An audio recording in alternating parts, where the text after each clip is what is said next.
Hello, everyone, and welcome back to the latest episode of At the Office. I'm your host, Simone, and I'm here today with Anthony and Warren. How are we doing today, guys? Good, man. Missed y'all. Glad to be back. A lot to talk about. Nice. We do have quite a bit to talk about, so let's jump right on in. Antonio Brown has found a new home with the Patriots. On Saturday, Brown was released from the Raiders, and in less than 3 hours, Brown had become a Patriot, signing a 1-year, $15 million contract. This is Brown's third team this year. His tenure with the Raiders turned into a massive failure in such a short amount of time. There's still a strong debate on whether the Raiders did the right thing and if it will work in New England. Anthony, what are your thoughts on this? Yeah, absolutely. The Raiders did what they were supposed to do. They did the right thing all the way around. I mean, you had a guy that has went ahead and showed you since even the preseason started that he has not really been involved and all in with this team. You know, skipping out on walkthroughs, not showing up for practices, having the multiple grievance issues. You know, and the Raiders went ahead and tried to back him up and support him as long as they could, which I understand. But when you start to have a player that no longer is missing practice because of medical reasons, that's why he was issued the fine. And that's what a lot of people weren't really looking at, is the fact that, oh, well, they were just supporting him 2 or 3 weeks ago, but now they're fining him. Well, in hindsight of everything, yeah, we're going to support you and continue to support you, but now you're missing practice for non-medical reasons, right? You missed practice because you had frostbite on your feet. Understandable. But now you're just missing OTAs, or there were rumors that there were some times on he would just miss walkthroughs. He would be in the building, but he just wouldn't show up. Mm-hmm. He just wouldn't come out to walkthroughs or go to the practice or what have you. Right. They absolutely did the right thing because they were able to go ahead and take back $30 million from a guy that had shown you this whole preseason and this whole offseason that he doesn't want to be on this team. Right. You know, his heart's not invested into it. You know, you've seen multiple instances on Hard Knocks. Look at everything he did even on social media. You know, you have him on a social media post I seen before he even got released of him videotaping conversations with Gruden. You know, and posting that on social media. Right. You know, he had went ahead and after the whole incident with Mike Mayock, he went ahead and he unfollowed Derek Carr, and I think he unfollowed the Raiders. I think, like, it's just childish things that this guy keeps doing. I agree. You know? I agree. And so, yeah, they absolutely went ahead and did the right thing. The stories were from David Carr, which is Derek Carr's brother, is that after the whole Mayock and Antonio Brown incident happened where he allegedly called him a cracker and threatened to punch him in the face or told him he wasn't going to punch him in the face, however you have it, that the story was that all the team captains, including Derek Carr, went ahead and went to Gruden after that incident and told Gruden, you know, look, we support you 100% on whatever route you want to take. So if this is someone that is truly going ahead and someone that you're bought in with, there's no way that I'm going to go ahead as a captain, go up to my coach and say, if you want to cut this guy, let's be done with him and let's move on. Because that tells you, that gives you a brief glimpse into what they're thinking. Yeah, without question. They're starting to get fed up. Right. You know, because you have a younger, and it is a talented team. This team has a really talented team and a nice core of rookies that they picked up. Yeah. So, but for them, and this is, and I've talked about this so many times on here so far, is just team dynamic. You got to take away from just the individual player, and you got to look at the overall team dynamic. Right. You know, I've had this conversation a million times with people, and it's like, if you have one person that is going to go ahead and be an issue and cause that camaraderie and send the negative message to these younger players, they're going to start trying to do the same thing. Right. You know, you have Antonio Brown not showing up to practices, not showing up to walkthroughs, calling Mayock any word that it may be, and all these altercations and all of this, and you're letting this slide.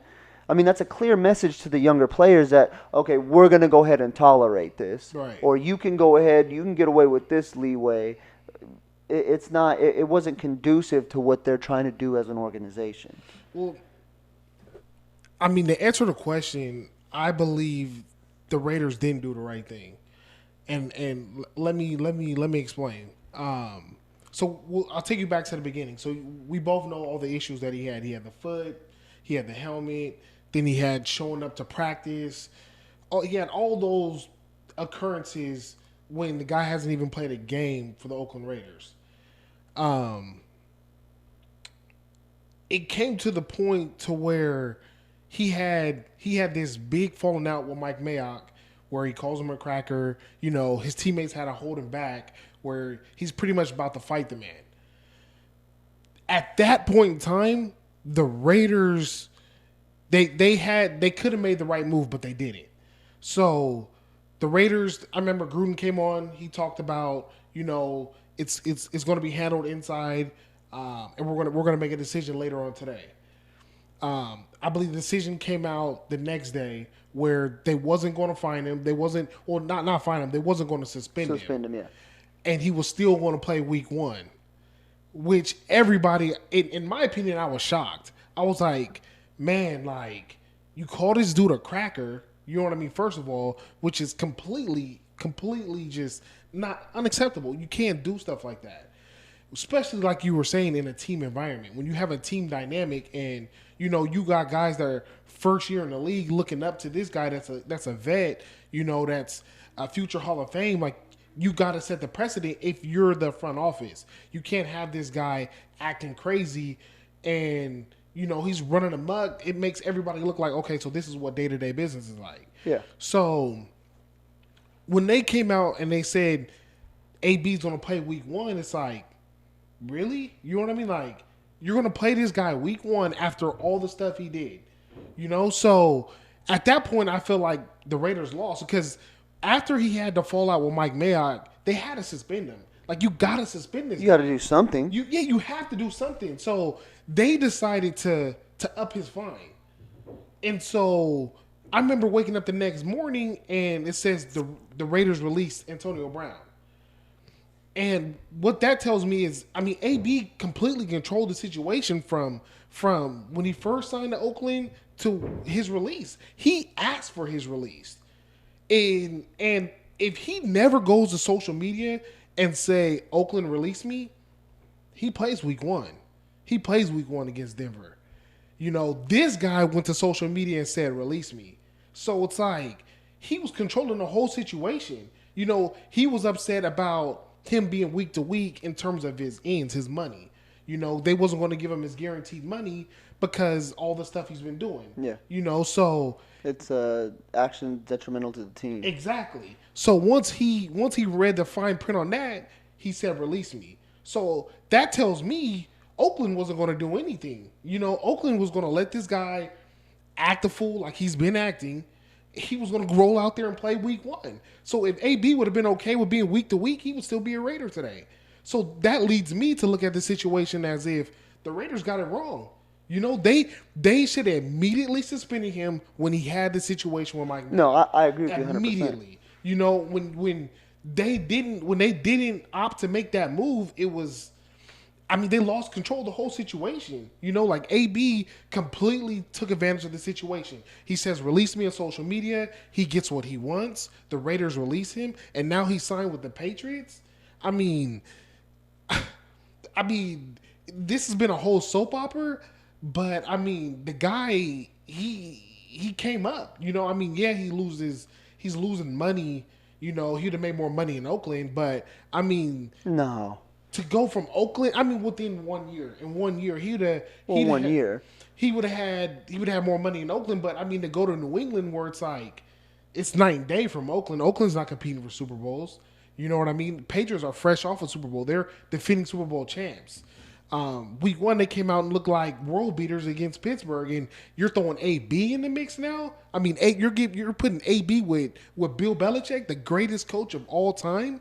The guy completely undressed the Oakland Raiders. He undressed them, man. Like, he undressed the Oakland Raiders, and it's crazy to me. It's crazy to sit back and see because it's been interesting from start to finish. You know what I mean? Like, from the Hard Knocks. Everything that was displayed on Hard Knocks, everything you see through the media with his feet, his helmet, and the stuff with Mike Mayock, and now he's a Patriot. Forecasting to me, the Patriots adding AB. In my opinion, they have to be Super Bowl favorites if they wasn't already. The odds went up. I think they were 13 or 16-2, Right. and I think they're 4-1 now. Right. So, but I mean, do you believe that there should be Super Bowl favorites? I mean, Well, I mean, the way that they played on Monday without AB and just what it was like a 20 or 30 point just yeah, destruction of they dogged Pittsburgh. them. Yeah, Yeah, I think that was one of the worst beats I've seen in a very long time. without question. Yeah, but they were already looking like Super Bowl favorites. Yes, yes. You know, so you throw AB in the mix. And me and you were talking about this earlier. Is I think AB is more detrimental to New England than it is going to be him off of New England. I think that they gelled a lot more. And I'm just on paper, yes, they look like, yes, they're supposed to be running the world right now. On paper. But we have to also look at the dynamics of who is AB? What does he bring to the table? Off the field, in the locker room, at practice, social media. What is he really going to bring to this team overall? I mean, can you really say he's going to be detrimental to the team with Bill Belichick? I mean, you got the guru. Like, he's been. This is what this man does, though. You know, he has a history of bringing in malcontents, and Yeah, he has a lot of different reclamation projects. they have muzzles on. You know, as long as they're with the Patriots, they fall into that Patriot way, and they put a muzzle on. But AB's just starting from the gate, he's not falling into the Patriot way.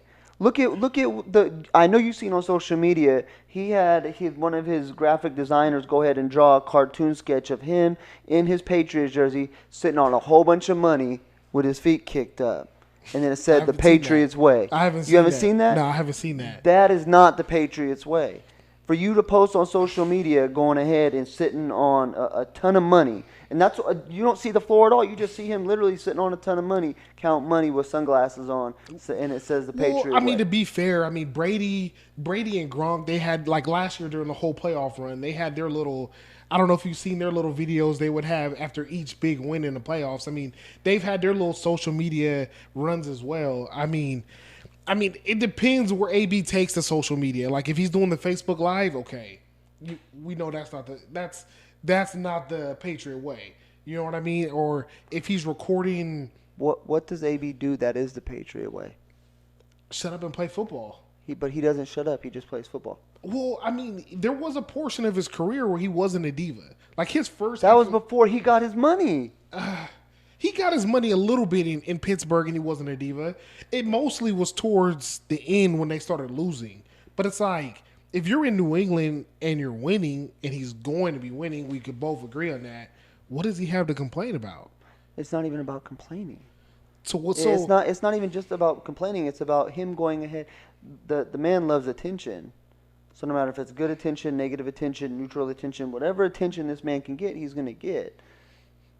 I see where you're coming from, but AB's never been on a championship team. Well, he's been on a team where it had championship talent.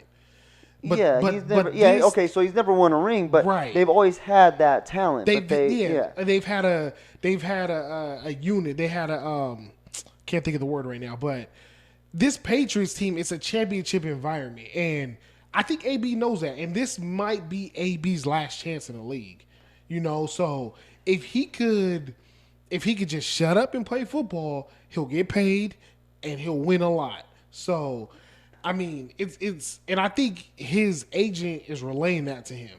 I think he's telling him that, like, look, dude, you know, you made a mess in Pittsburgh, you know. Then you made a mess in Oakland. You went to Oakland and you made a mess and you undressed them, and then now you're with the Patriots. You know what I'm saying? And this might be your last shot, bro. You know what I mean? Because you're with the guru of gurus, probably the best coach in all of sports. Yeah, but at the end of the day, his history only repeats itself. AB, like I said, AB likes the attention. If AB is not getting the attention that he thinks he deserves or he needs, whether it's social media, in the media, or on the field, he's going to start to go ahead and go south real quick. But winning, what's the key word everybody always says? It says winning cures everything that happens in the locker room. Cures That's not everything. true. No. Okay, so give me a team. I'll give you Antonio Brown last year when they went ahead and named Juju. Yeah, but Pittsburgh wasn't winning. Well, they were this close to going to the playoffs. I mean, come on, this close, and I mean, if you turn Pittsburgh into a 13-3 team, I guarantee you don't hear those AB issues. I guarantee you do. I don't think so. Because the man is getting outshined by Juju at this point, who's supposed to be your wide receiver too, and the team is nominating him. Yeah. So he went into the practice the next day, and there were issues. But a lot of that had to do with Ben Roethlisberger. No, he had made, and I can't remember the exact quote that he had made, but he had made a statement to the team about in reference to them naming Juju. Which was, I mean, we all know it was disrespect. I mean, Juju is a nice up and coming player, but I mean, he's not Antonio Brown, not yet. So I mean, for them to defer, to Juju was, I mean. But did Juju not have a stellar season last season? I mean, he did, but I mean, do you think he at this point of his career he's better than AB?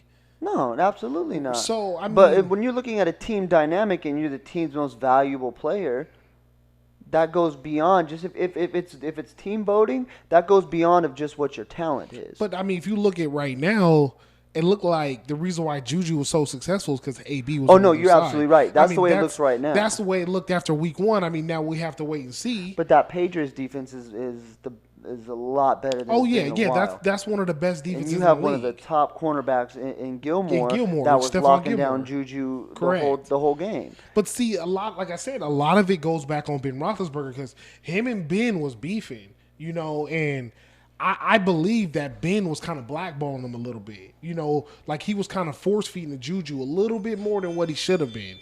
You know what I mean? Like where AB was open and he wasn't feeding AB. Well, yeah, and that could be leading into the issues that they had themselves.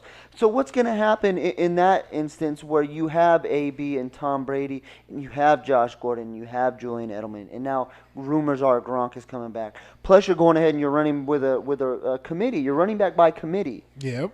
They have a lot of talent. So you have just a star-studded talent on offense, not including your defense.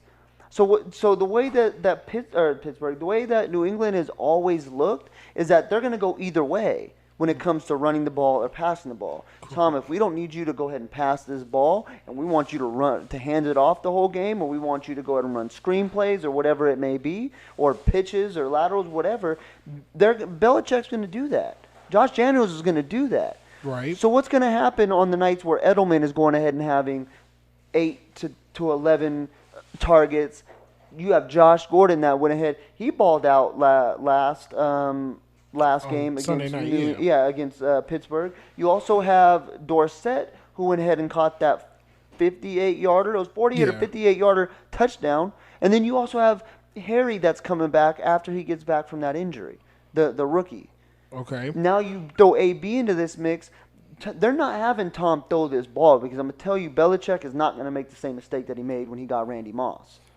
Well, Belichick is the ultimate game planner. I do agree with what you're saying. I believe there is going to be games where AB's not as targeted as much.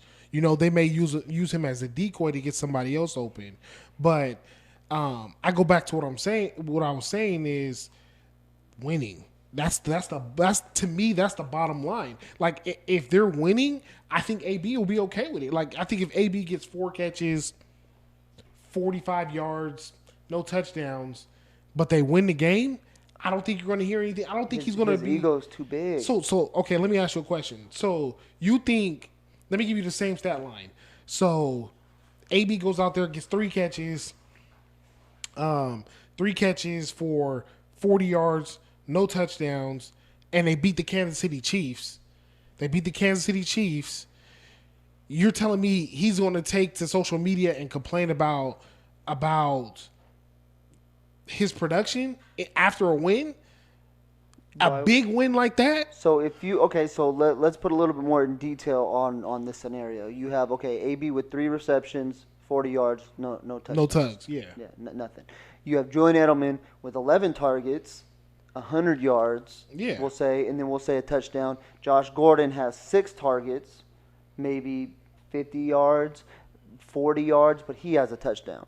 And you have this continuing to happen all over throughout the season. Because the defensive coordinator, yeah, that's going to be that they got their work cut out for him as a defensive coordinator to try to go Yes. ahead and try to figure this out. But more than likely, AB is going to go ahead and draw the double team. Without But question. another thing that you're not that some people aren't looking at is the fact that this is AB's first year with this team, and he's not even he's just thrown into the mix. He has no walkthroughs with them, no practices, no preseason games. He has no timing with Brady, no development with Brady.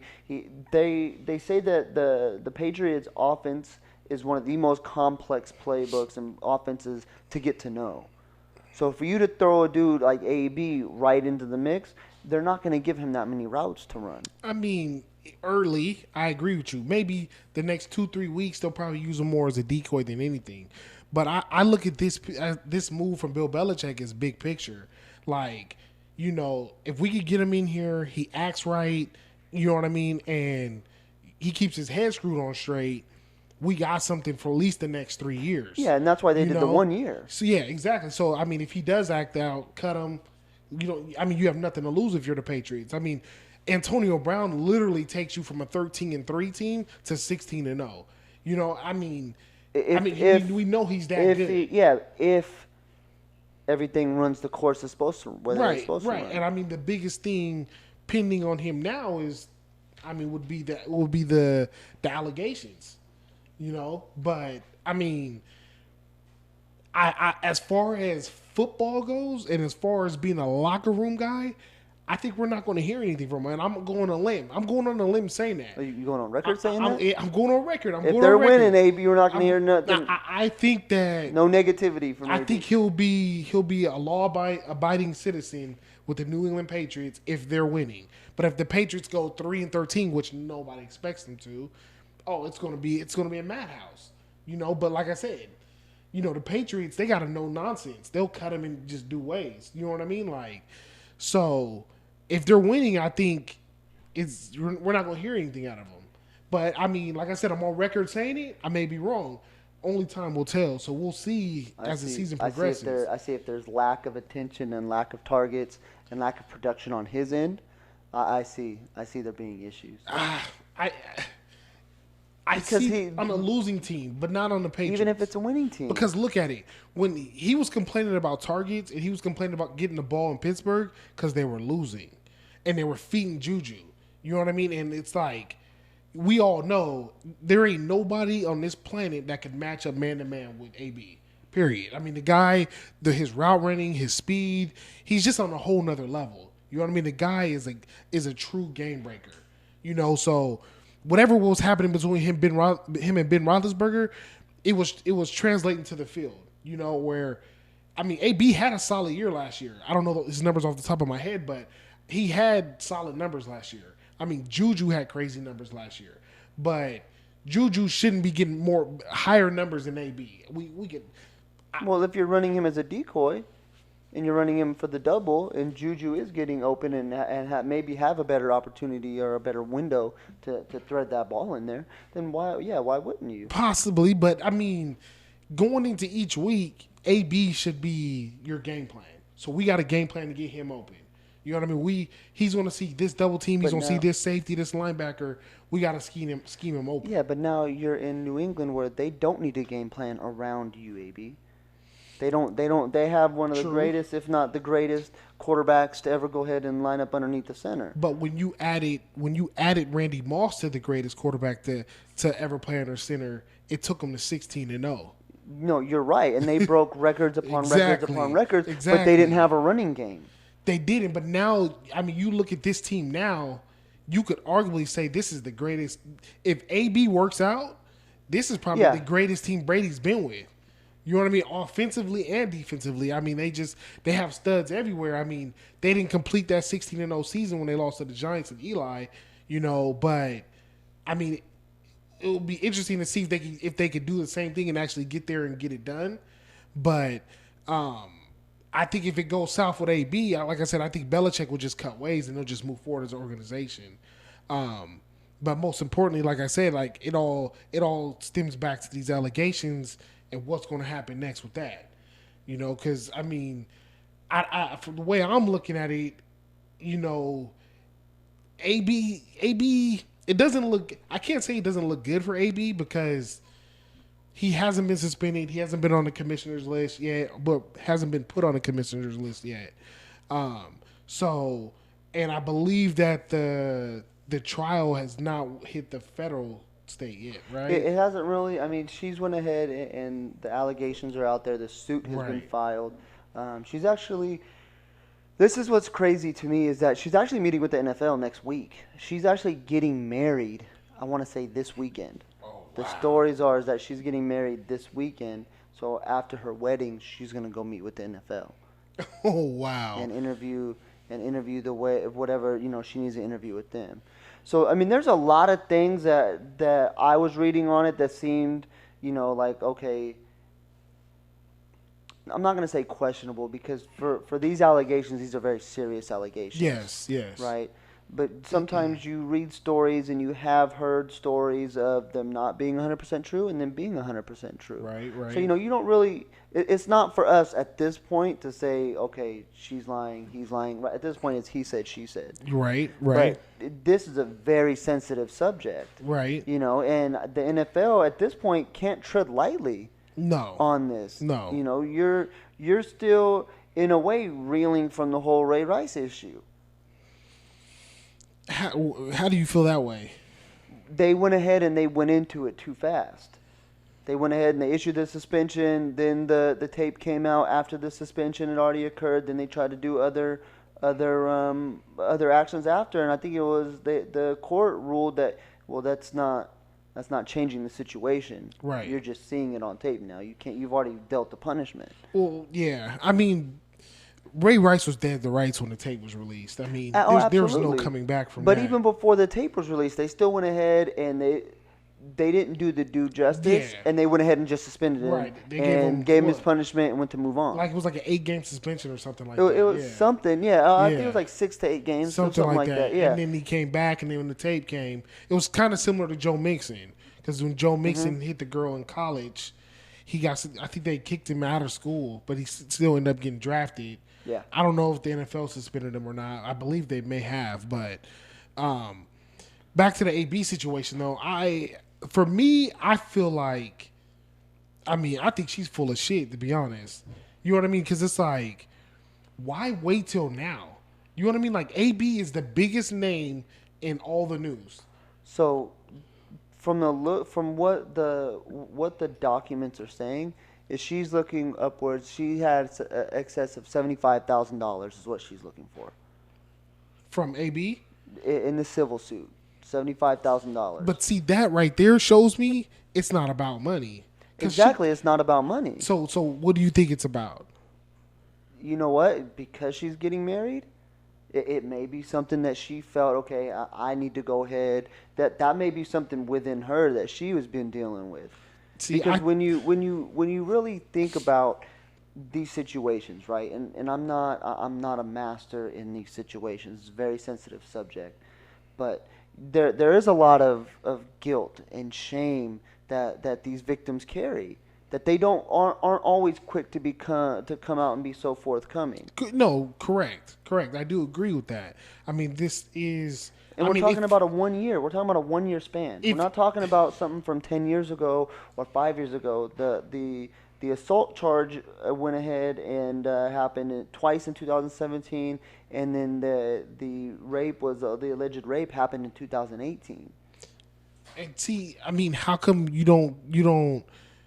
I mean, because when we heard about the Kobe news, that was, I mean, what, months after it happened, originally happened? I mean, it happened quickly. You know what I mean? But, I mean, to take this long, like, I feel like it's not about money, it's about clout. Because she's a personal trainer, she owns her own business, from what I've seen is she posts a lot of pictures with AB to try to boost her business, to boost her name, boost her brand. I honestly think it's for clout, to be honest. You know what I mean? Like, but why would you need to go ahead? So, do you not think that if this comes out as it's negative and it's not, and she's not telling the truth, that it's going to be an adverse effect on that clout that you're saying she's chasing? it depends how bad she is.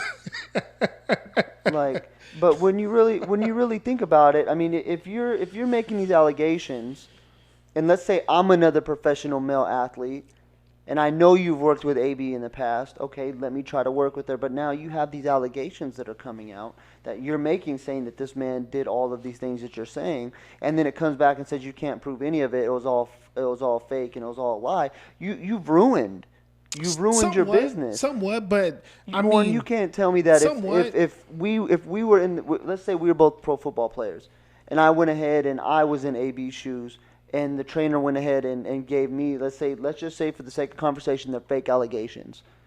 And let's say the court came back and said, you know what, we have no findings. We're throwing this case out because you lied. You know AB is going to make a grandstand of this situation if it isn't true false.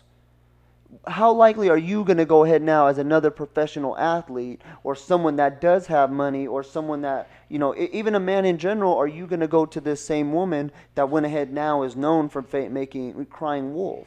Well, I mean, to me, it's about views, though. It's about, I mean, I get a number of people to see what my brand is and what I'm doing. I mean, but at that point, I mean, if they find me like I crying wolf, like, I think she's not looking at that. To be honest, I think she's looking at views. To be honest, she's looking at bettering her brand. You know what I mean? Like, but that's not bettering your brand, because now you're saying that you're a victim. I mean, we're in a day and age of social media where, I mean, if you do something bad, you could blow up off it. I mean, look at that guy that be on social media, Boot Gang or whatever, Boot Gang, whatever. Do you know who I'm talking about? Yeah, but where's he at now? I mean, that fool's a fool. He's an absolute fool. Like, but he's not. And he does that for the likes and the views. But for you to go ahead and you're making these serious allegations. That's not you acting a fool. That's you making serious allegations. But it depends where she takes it, though. I mean, if she settles, you have to say that, there'll always be that cloud of doubt. Right. Yeah, absolutely. Right. So, I mean, we're going to have to pay close attention to the situation. But to me, in my opinion, I mean, you only asked for 75. What you said, 75,000? I think it was like 75,000. 75,000. I mean, I think that's the bottom, the rock bottom right now, in excess of 75,000. Yeah, but that shows you that that's not about money. She's not trying to extort him. I mean, it depends. If she settles, to me, it's about clout. Because, like, you could have asked for more money. You know what I mean? Like, why only ask for 75? She seems like a smart enough girl to know that if she's making these allegations, that it's not going to be for clout. Or she's trying to better her brand where she knows she can make more money off this situation later. How? Getting her fakes on TV, getting her brand out. But if she's lying, how is that bettering her brand? I think, I don't think it's going to get to that point. I think she's going to settle, to be honest. I think she's going to settle. Because from what I heard, there might be some type of footage or video where it was consensual. You know what I mean? So if it was consensual, what are we talking about here then? Like, what are you doing? Yeah. You know what I mean? Like, you're obviously either trying to get some money, but you only ask for 75, or you're trying to get some type of clout. You know what I mean? But I may be wrong. Maybe AB did do it. You know what I mean? And if he did do it, then, my apologies to her. Like, it's a horrible act, and, he deserves everything that comes his way. You know what I mean? But, I mean, just looking at the details of the situation, to me, it's like she has some type of ulterior motive. You know what I mean? Like, why wait? Like, what are you... It's only been a year. But if you look at the statistics on it, there are some women that don't even report it. Or she's trying to pay for that wedding, man, which is a solid point. So now you're talking about extortion, right? Why would you need to go ahead and go out to extort this man for $75,000? Which I'm sure if she knows him like that, she has his contact information. Why not just do it as pay me off as a one Well, time. they might have had some beef too, though, because remember he had unpaid debts. Like I believe with his personal chef, he had unpaid debts of like it was upwards of 30,000. Yeah, I think it was like And then 38,000. he had another physical trainer where he had unpaid debts. I believe it was like 8,000.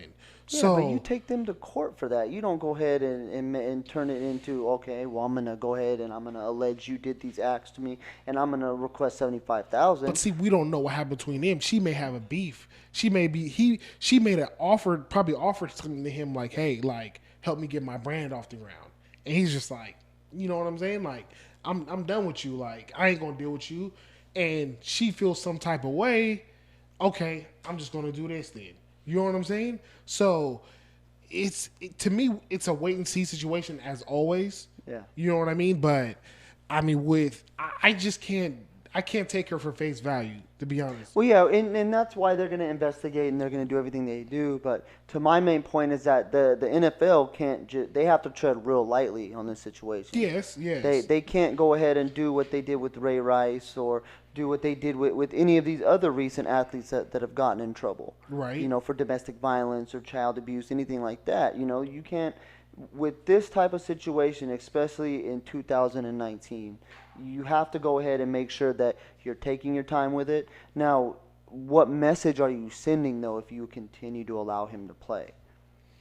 That's the risk that the league is gonna have to take, you know, because I mean, if he is guilty of this and and they're continuing to let him play, it could be a black eye to the league. And the league has already took quite a few black eyes over the last few years, But I mean, what we've all found is that the shield is unbreakable. The NFL shield is like people still gonna watch. But they, you know what I mean? Lost. I think they took a dip after the whole Ray Rice issue. Yeah, and the Kaepernick thing. They took I've ran across a few people that said they're not going to watch the NFL anymore because the whole cap stuff, especially like the Trump supporters and whatever.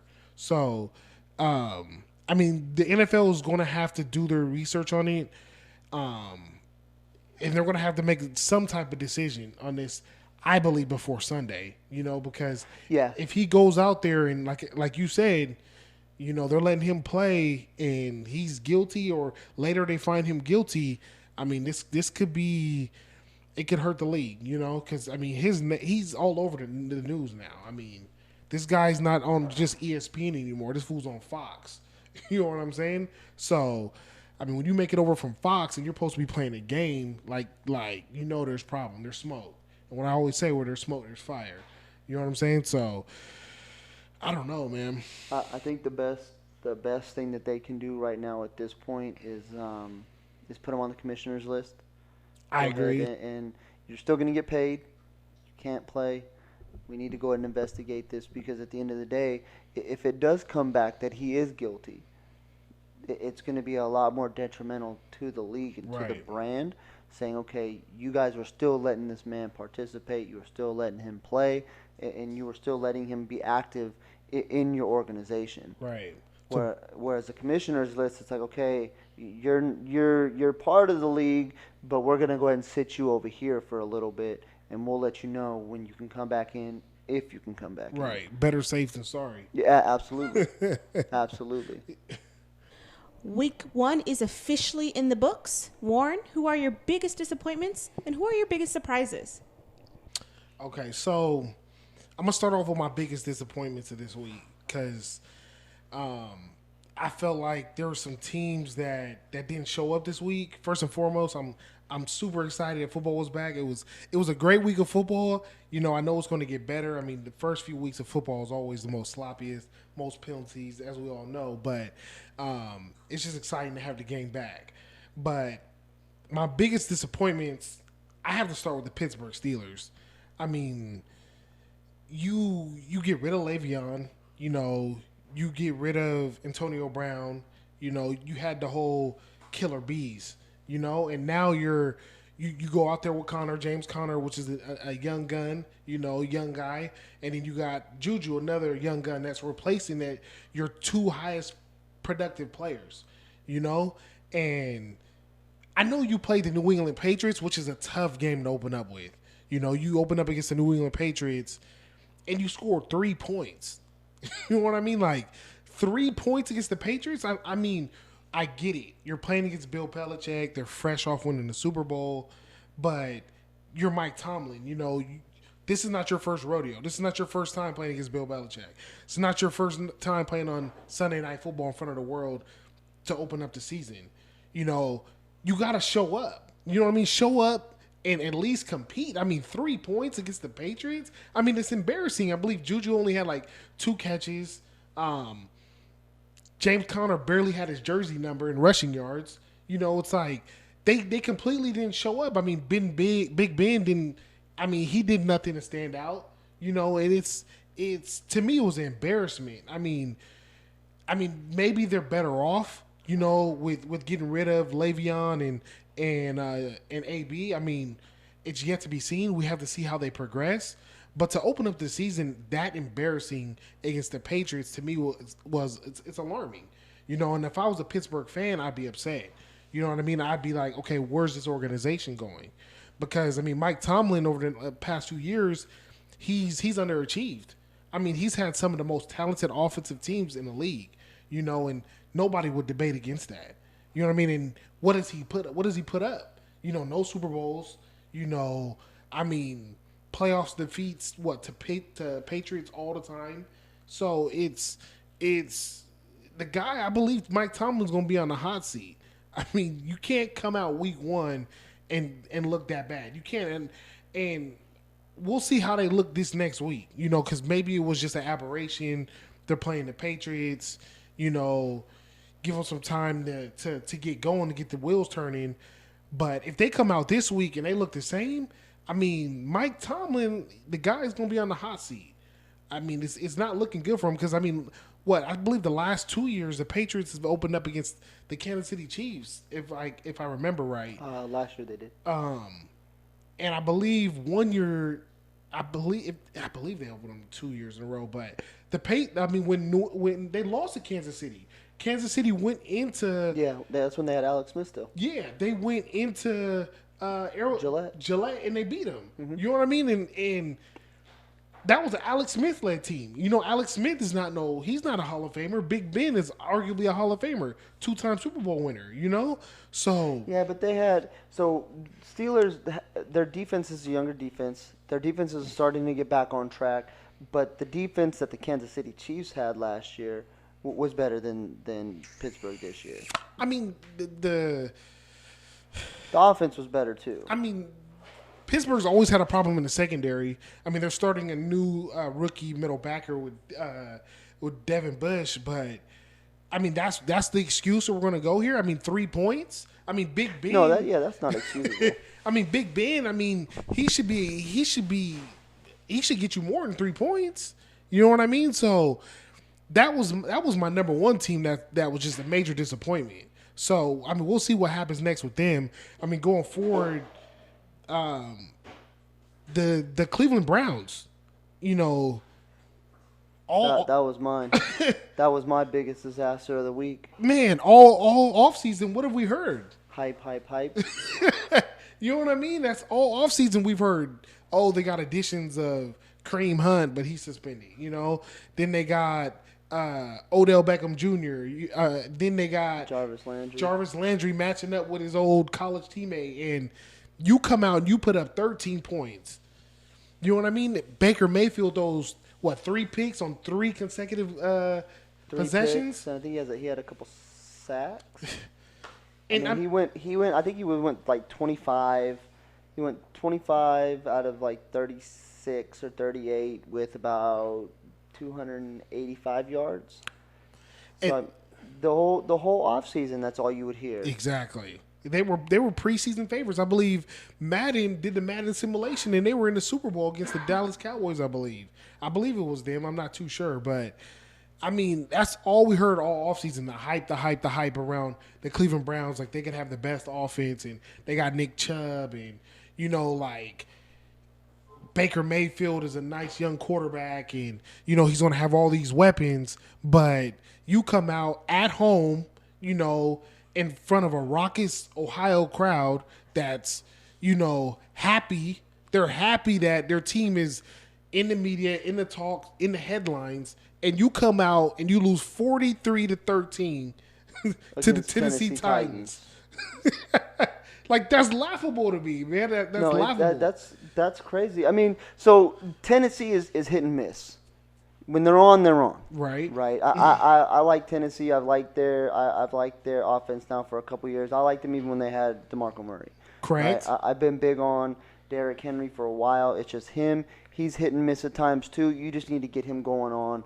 The earlier you can get him going, the better he's going to carry you throughout the game.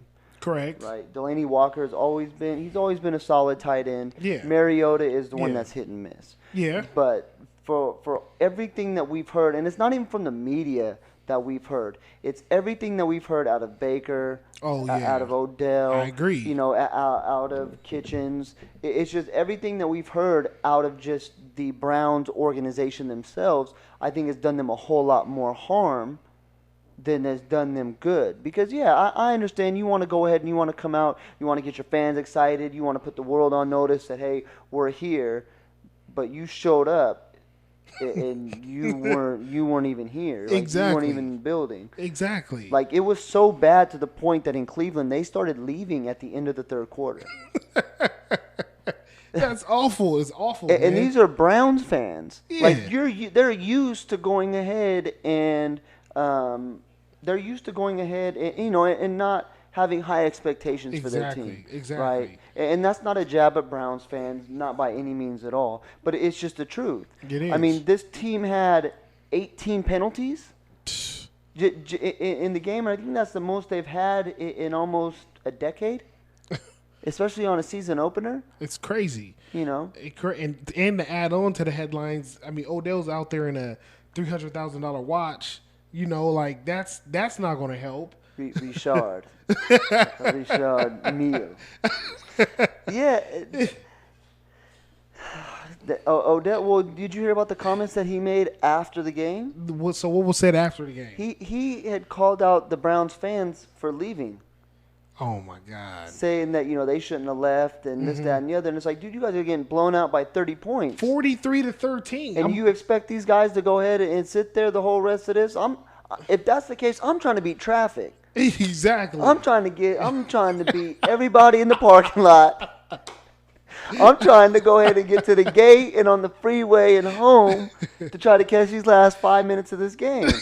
Like, I'm not trying to go ahead and sit around to watch this. Right. I'm not going to sit around and watch Baker throw more picks. I mean, come on. Like, I mean, you got a stacked team in Jocko at tight end, 2 solid receivers and 2 solid running backs. And you have Nick Chubb as your running back. Exactly. Like, you got a stacked squad and you put up even 13 your points. defense isn't a slouch. No, their defense is not a slouch. They got Myles Garrett.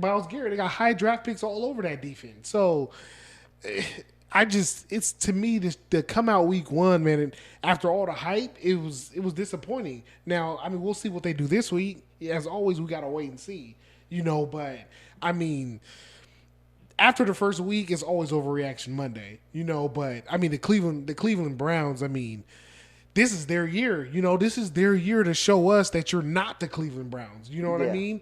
So, I mean, we'll see what happens.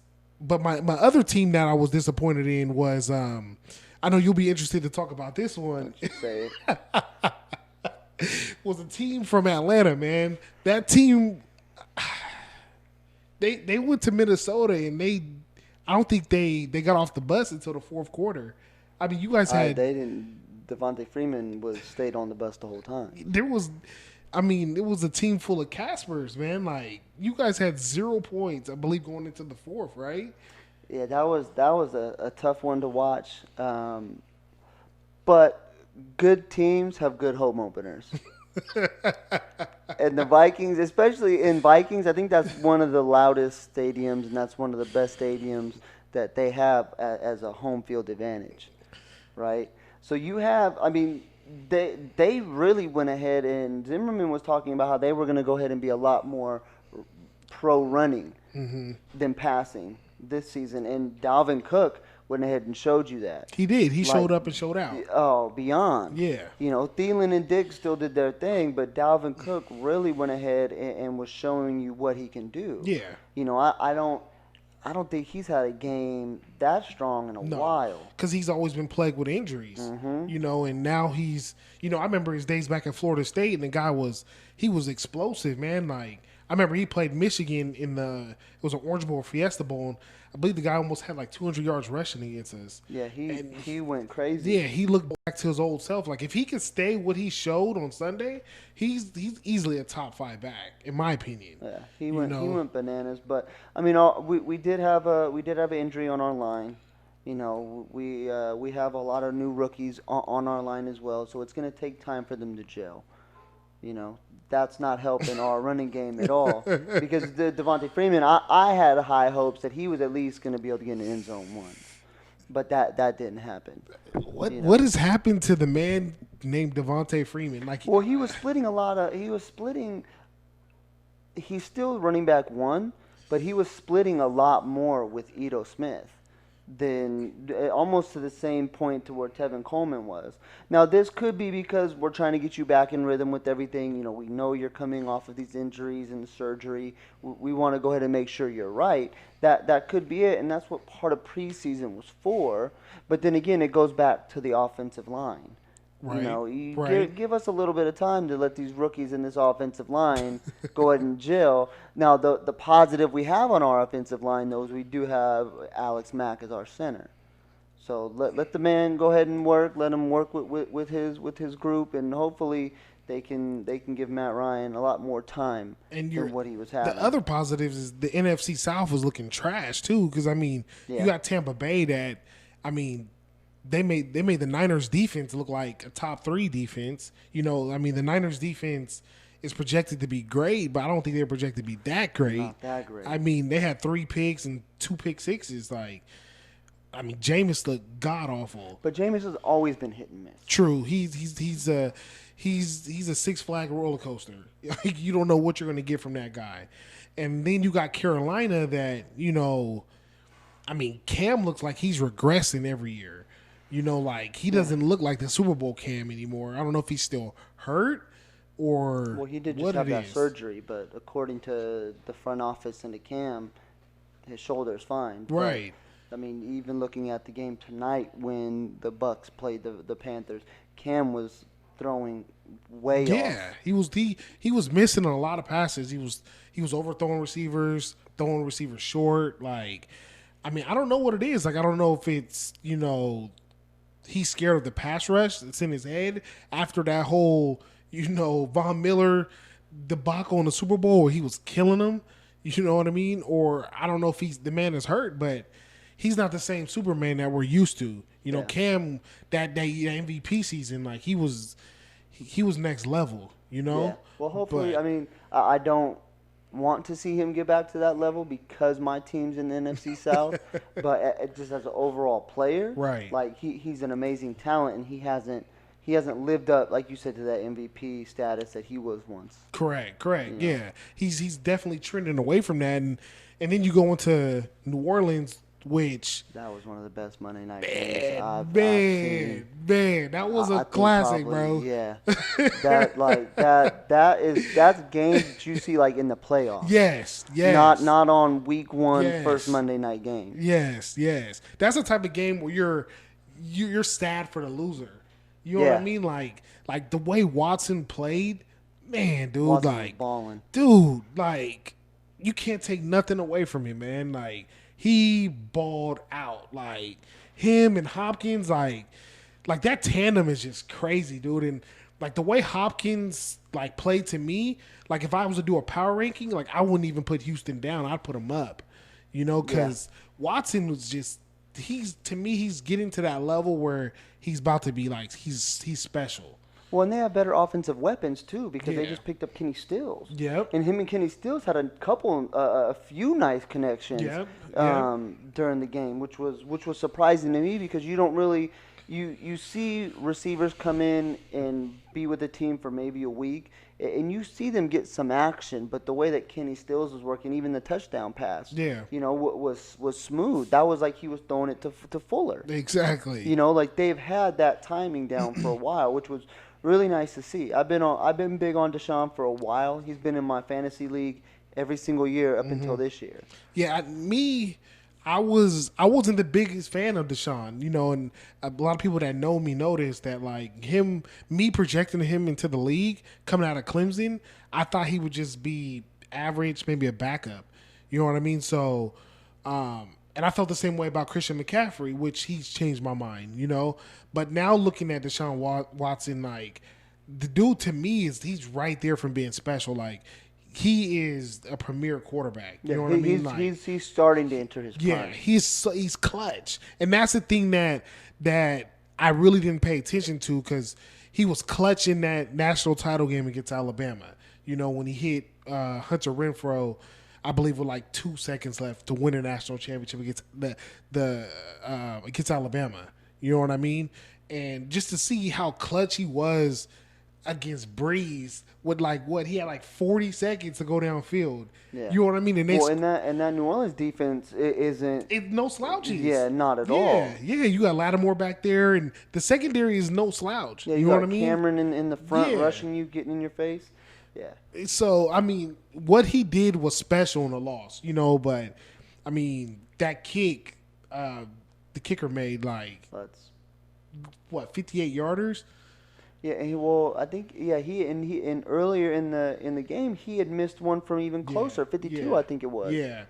And I remember watching the game live. I was like, "There's no way he makes this 58-yarder. Like, there's no way he makes." No, that kid has a leg on him. Yeah, and he hit it, and I couldn't believe it. I was just like, "Man, that's crazy." But I mean, you take your hats off to Breeze as well.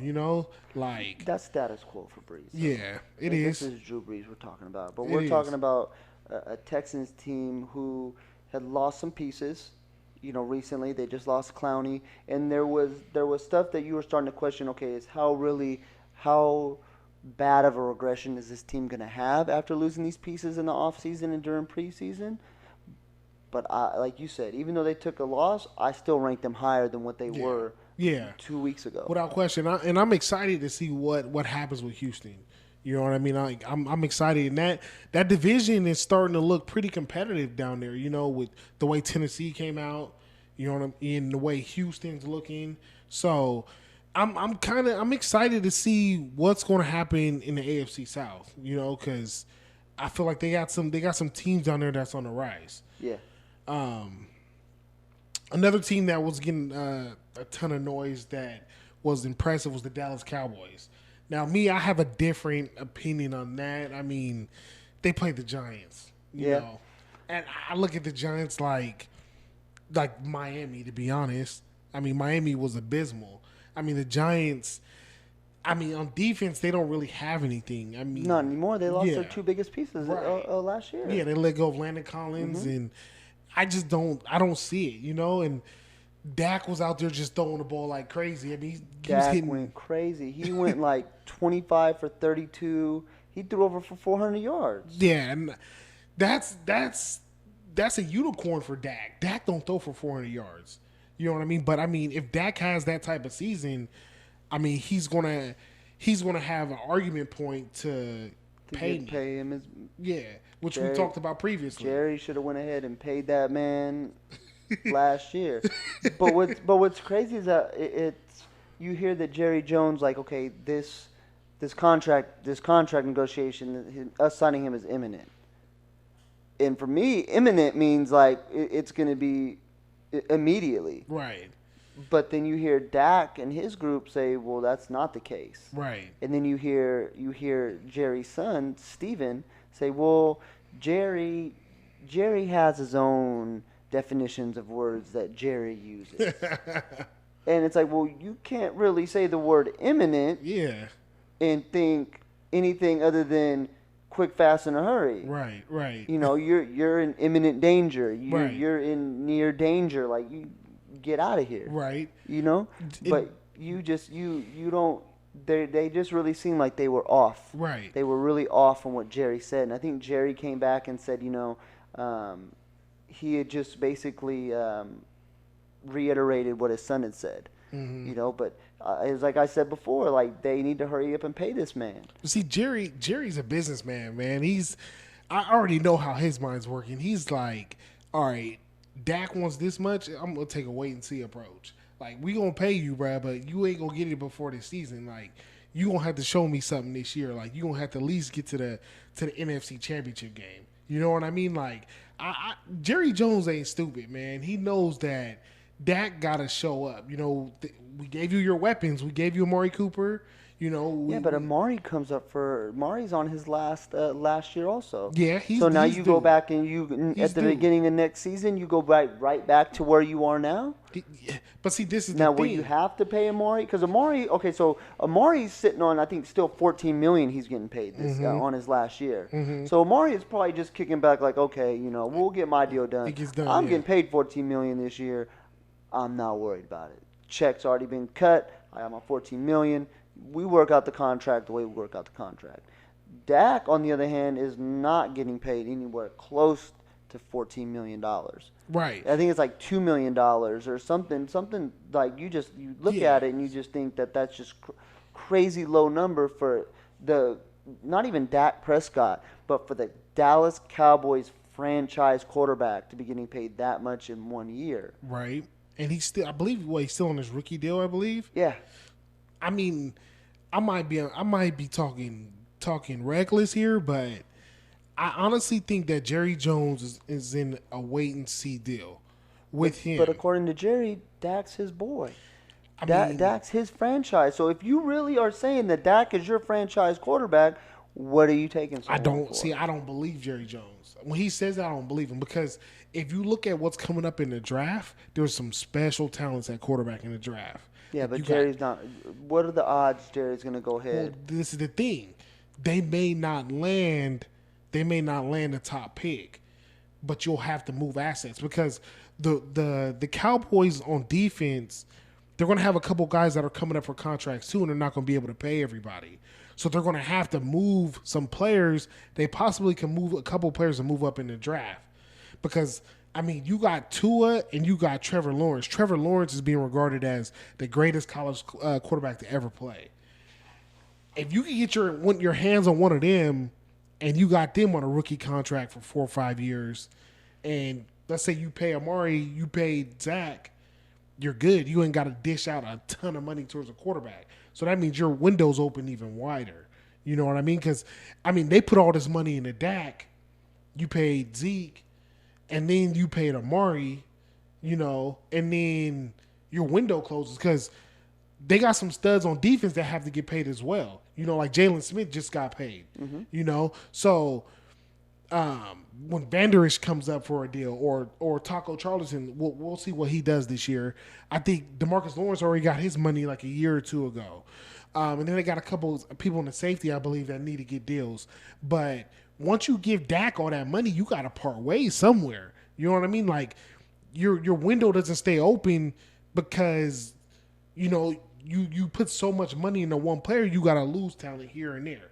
You just get. But that's the way it's always going to be. Yeah, exactly. But if you take a risk and be like, all right, let's see what Dak does this year. If he doesn't ball out, let's cut ties. We'll somehow move up in the draft, get a quarterback. We don't got to pay him. You know what I mean? Like, he's not going to demand a ton of money. You're starting all over throwing a.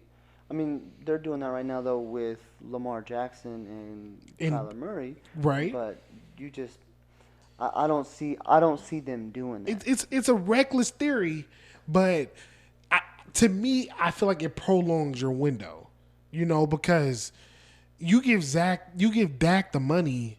I mean, how open is your window? You know what I mean? Like you're going to lose key players on defense. Yeah, but if Dak continues to have 400-yard games, or even 325 games, multiple touchdowns, and they're on a winning season, what do you think the likelihood is that theory would come true?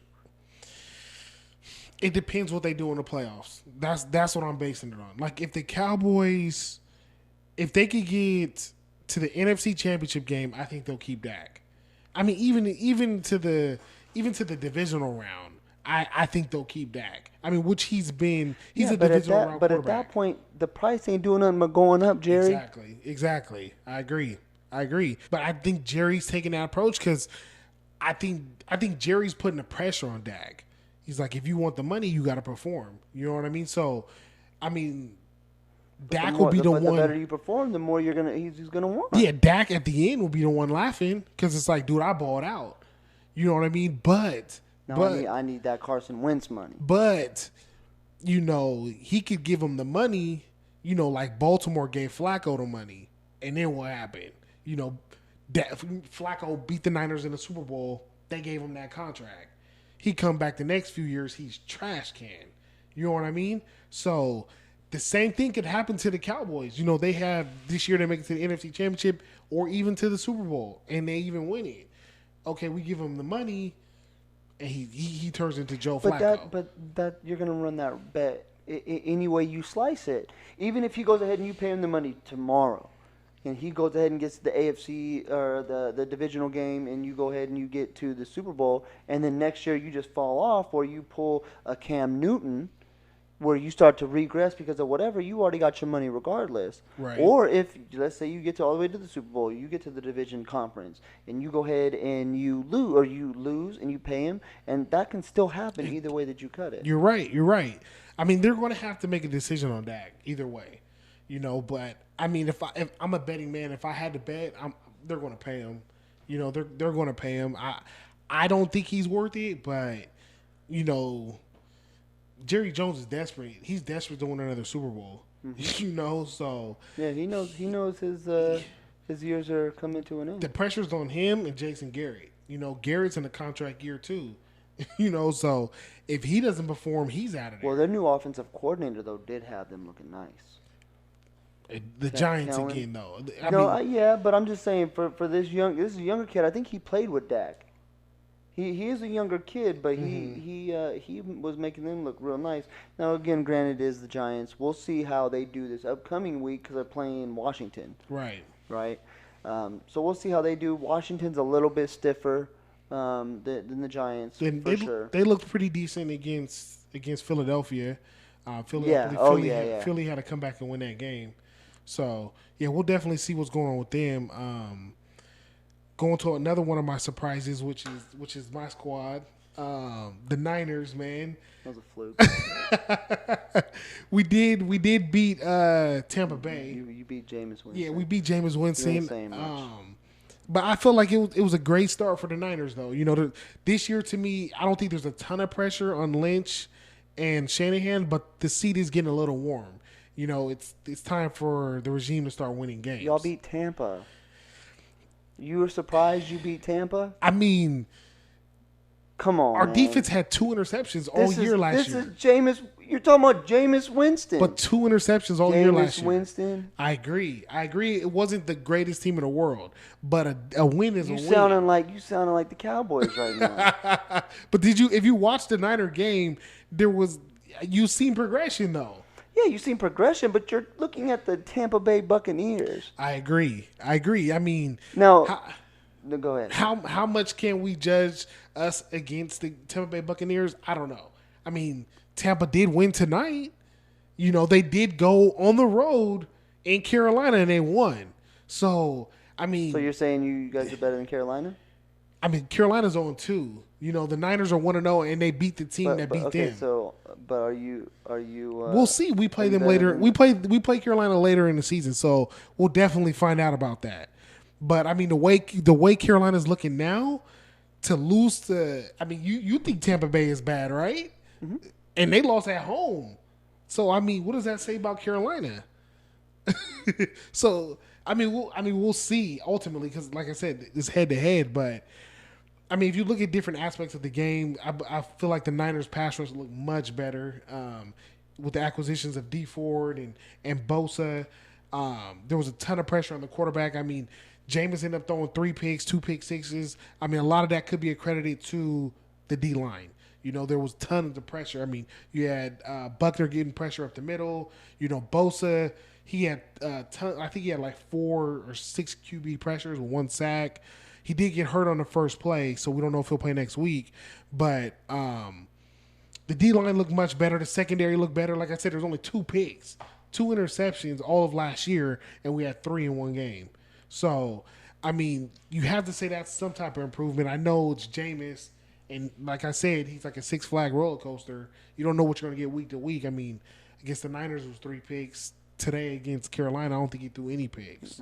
So, that was one of my highlights of the week was the Niners getting a big win against Tampa.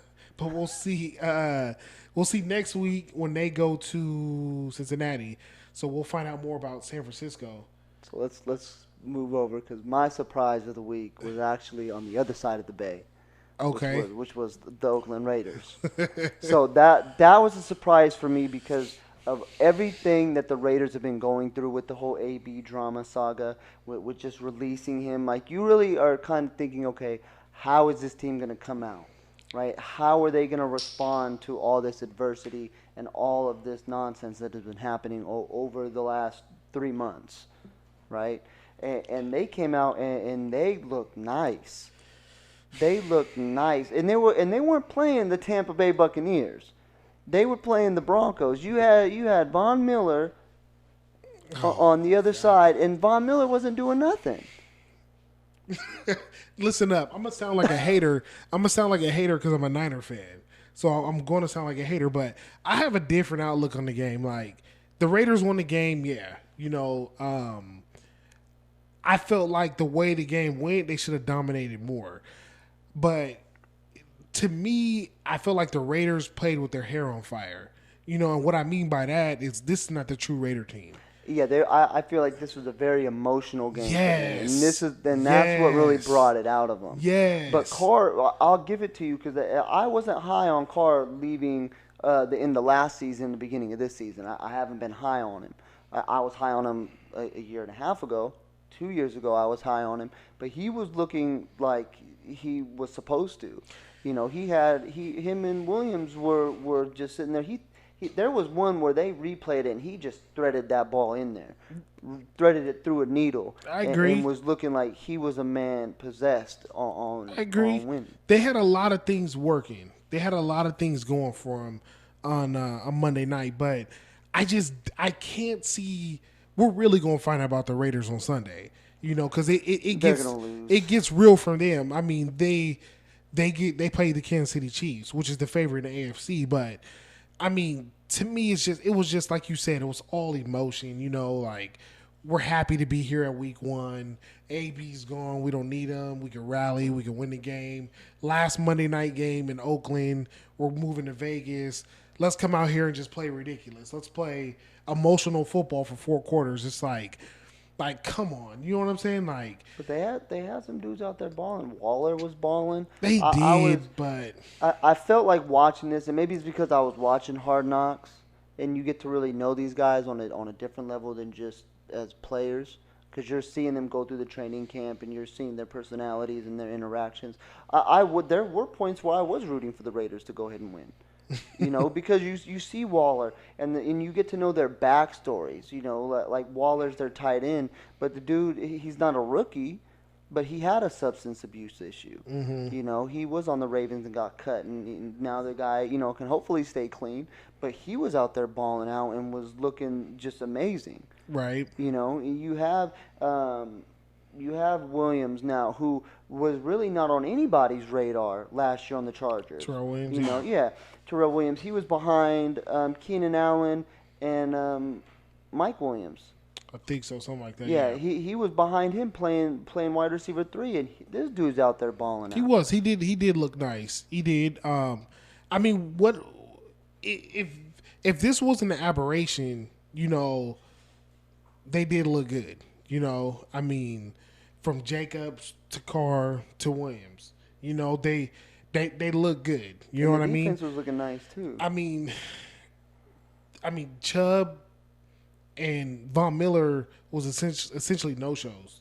You know what I mean? And I mean, that's probably the best in rushing tandem in the league. And I don't know if it was Gruden that schemed something up to just take him out the game completely, but I mean, I didn't hear their name all game. Yeah, they were making comments about how clean Derek Carr's jersey was.